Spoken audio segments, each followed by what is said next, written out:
m'appelle Hiro Mataliano, je suis gérant de la société EMC. La société EMC a été créée en 1964. Elle a pour activité principale le traitement et la collecte des déchets en Nouvelle-Calédonie. Il y a 45 employés et elle est établie donc sur 3 sites principaux.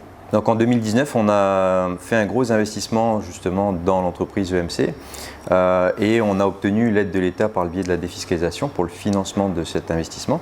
Donc l'investissement global est de 500 millions et l'apport de la défiscalisation métropolitaine, donc de l'État, est environ de 125 à 150 millions grosso modo sur l'ensemble. Du fait du changement du marché et de la demande sur le marché, on avait des difficultés ces dernières années à pouvoir exporter et vendre nos produits. Donc il a fallu avoir la réflexion de s'adapter au marché, de trouver le matériel et les technologies nécessaires pour produire ce que le marché attendait. Donc c'était l'objet de cet investissement. Et donc l'année dernière, ça s'est concrétisé par la mise en service en décembre de cette nouvelle usine, de cette nouvelle installation. En fait, il y a 2 filières qui ont été mises en place par le biais de cet investissement. Une partie sur le traitement des déchets métalliques et une partie sur le traitement des pneumatiques usagés. Ça a pérennisé certains emplois. Ça en a créé d'autres, donc avec des formations, avec l'embauche d'un ingénieur à plein temps pour gérer cette installation.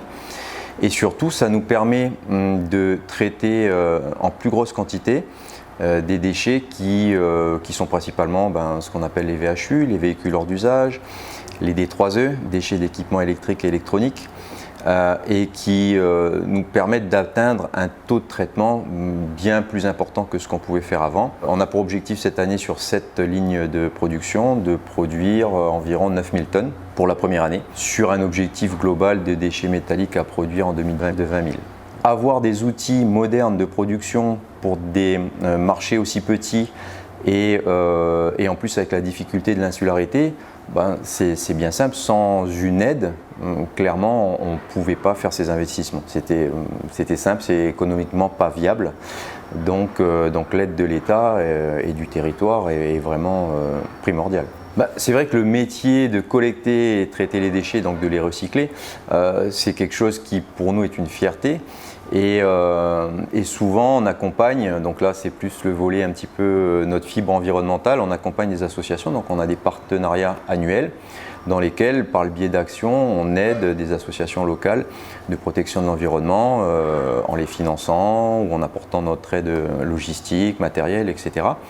Donc oui, c'est quelque chose qui compte et je pense que nos équipes sont également fières de travailler dans le domaine. Et l'objet de tous ces investissements, c'est évidemment d'aller plus loin dans le traitement localement de ces déchets et effectivement de pouvoir traiter l'ensemble des déchets, c'est-à-dire acquérir les capacités techniques de traiter tous les déchets qu'on produit. C'est un peu le but, de ne pas les retrouver dans la nature.